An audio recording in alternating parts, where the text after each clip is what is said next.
BPSC TRE 2.0 का exam समाप्त हो चुका है। ऐसे में लगातार एक के बाद एक नई नोटिस बीपीएससी के द्वारा यहाँ पर जारी की जा रही हैं और अब आप सभी के लिए यहाँ पर खास करके उन सभी छात्रों के लिए गुड न्यूज है जिनका जो लैंग्वेज वाला पोर्शन है वो अच्छा नहीं गया था और कुछ शिकायतें भी यहाँ पर मिल रही थी। आप सभी को पता है कि हिंदी और इंग्लिश लैंग्वेज के अलावा उर्दू, इसके अलावा बांग्ला लैंग्वेज के भी 30 प्रश्न यहाँ पर देने चाहिए थे बीपीएससी को टीआरई 2.0 की परीक्षा में। और ऐसे में क्या हुआ है, बीपीएससी की तरफ से एक ट्वीट किया गया था सबसे पहले जो चेयरमैन की तरफ से कि हम इसका समाधान जो है निकालेंगे और समाधान अब यहाँ पर निकाल लिया गया। आप स्क्रीन पर देख सकते हैं 18 दिसंबर 2023 की डेट में एक पब्लिक नोटिस यहाँ पर जारी कर दी गई है और इसमें देखिए कहा गया है विज्ञापन संख्या 27/2023। उससे पहले मैं आपको एक बात बता दूं, अगर आप बीपीएससी टीआरई 3.0 की तैयारी शुरू कर चुके हैं जिसका नोटिफिकेशन अगस्त में आ जाएगा, सितंबर के लास्ट में, अक्टूबर के फर्स्ट वीक में इसका एग्जाम हो जाएगा, तो आप हमारे नोट्स को ले सकते हैं। 199 में आपको नोट्स मिल जाएगा। एससीईआरटी एनसीईआरटी बेस्ड नोट्स है और कंप्लीट सोल्यूशन आपको यहाँ पर मिलने वाला है। टीजीटी, पीजीटी, जूनियर टीचर और पीआरटी की पोस्ट के लिए 199 में आपको नोट्स मिल जाएगा। इस वीडियो के डिस्क्रिप्शन बॉक्स को चेक करिएगा, कोई दिक्कत अगर आती है तो दिए गए व्हाट्सएप नंबर पर आप मुझसे जो है कांटेक्ट भी कर सकते हैं। व्हाट्सएप नंबर डिस्क्रिप्शन बॉक्स में दिया गया है।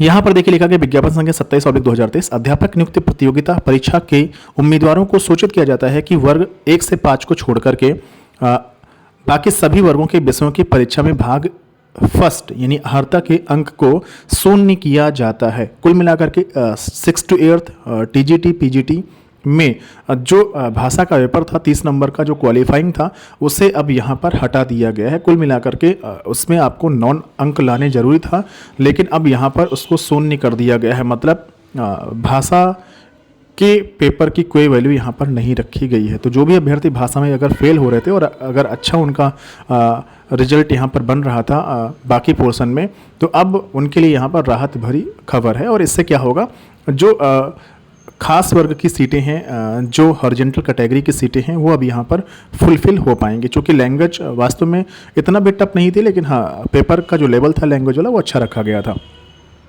हालांकि मैक्सिमम अभ्यर्थी यहाँ पर 9 या 9 से अंक ज़्यादा ले आ सकते थे, ऐसे कोई दिक्कत नहीं, लेकिन फिर भी यहाँ पर नोटिस जारी करते हुए इन अंक को शून्य कर दिया गया है। तो क्वालिफाइंग जो पेपर था आपका लैंग्वेज वाला, उसे यहाँ पर जोड़ा नहीं जाएगा। उसके 9 अंक पहले भी नहीं जोड़ रहे थे, क्वालिफाइंग ही था, और अब क्वालिफाइंग को भी यहाँ पर हटा दिया गया, शून्य कर दिया गया है। तो 6 to 8 टीजीटी और पीजीटी के लिए ऐसा किया गया। आगे फिर यहाँ पर लिखा गया कक्षा 1 से 5 के भाग फर्स्ट भाषा अर्हता के प्राप्तांक को मेधा सूची तैयार करने के लिए प्रयोग किया जाएगा। तो मेधा सूची आपकी जब तैयार होगी तो कक्षा 1 से 5 के लिए जो 9 नंबर थे वो 9 नंबर यहाँ पर एज इट इज़ रखे गए हैं। अब देखिए यहाँ पर दो चीज़ें यहाँ पर कंफ्यूज हो रही है मेरे हिसाब से। अगर मैं अपने हिसाब से देखूँ तो यहाँ पर यही कहा गया है, मेधा सूची का मतलब हो गया जैसे मान लीजिए कोई उम्मीदवार सेम अंक पर है, सेम नंबर पर है, तो ऐसे में जिसके भाषा पेपर में ज़्यादा अंक होंगे उसको नौकरी दे दी जाएगी। मतलब सेम कट ऑफ पर अगर वही अभ्यर्थी है और सेम नंबर पर है, 2 अभ्यर्थी ऐसे हैं, तो अल्फ़ाबेटिकल ना देखते हुए, उम्र को ना देखते हुए उसके जो लैंग्वेज वाले पोर्शन को देखा जाएगा कि किसने लैंग्वेज में ज़्यादा नंबर ले करके आए हुए हैं, तो उनके आधार पर जिसका लैंग्वेज में ज़्यादा नंबर होगा उसको यहाँ पर ज्वाइनिंग दे दी जाएगी। मेधा सूची का मतलब ये हुआ। दूसरी बात यहाँ से एक और स्पष्ट हो सकती है मेरे हिसाब से। फर्स्ट बात तो यही थी जो मैंने बताई।